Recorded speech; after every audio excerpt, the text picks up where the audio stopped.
வந்து ஒரு கீரை இனம். இந்த கீரை வந்து கொஞ்சம் விலை கூட. இங்கே ஒரு இலையல் பேக்கெட் வந்து 1 பவுனுக்கு மேலேன்னு நினைக்கிறேன். அந்த கீரை இதை போட்டிருந்தனால் முளைச்சிருந்தது. அதை நான் இந்த இடத்தை மிச்சப்படுத்துறதுக்கும் தண்ணியை மிச்சப்படுத்துறதுக்கும் மேலே நாங்கள் தண்ணி விட்டோம்னா தண்ணி கூட வந்துச்சுன்னா அது அப்படியே வளைஞ்சு அடுத்த பொட்டுக்கு போகும். தண்ணியை மிச்சப்படுத்துறதுக்கும் மற்றது இந்த ஸ்லாக் அதுகள் நத்தியல் அதுகள்லேருந்து காப்பாற்றுறதுக்குமாக இப்படியான ஒரு வேலை அது வடிவாகவும் இருக்கும். இப்படி ஒரு இருந்த தடியல் கொஞ்சம் இருந்தது, அதுகளுக்குள்ளே நான் இப்படி விட்டுட்டு மேலுக்கு கீரையை வைக்கிறேன். கீரை எல்லா பொருட்களையும் மேலுக்கு வைக்கிறேன். இந்த கீரையை வந்து முளைச்சி வந்தால் எப்படி இருக்கும்னு அடுத்தடுத்த வீடியோவில் போடுறேன். இப்போ இன்றைக்கி வச்சுருக்கிறேன். வெதர் கொஞ்சம் ஓகேயாக இருக்குது.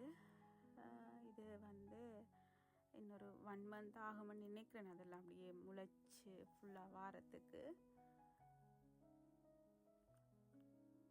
இந்த அளவுக்கு அது வந்து நிறைய கண்டுகள் வந்திருந்தது. நான் கொஞ்சம் தான் போட்டேன், எனக்கு தேவையானது மட்டும்தான் போட்டிருந்தேன்னா அதில் ஃபுல்லாக வச்சு விடுறேன்னு பார்ப்பேன்.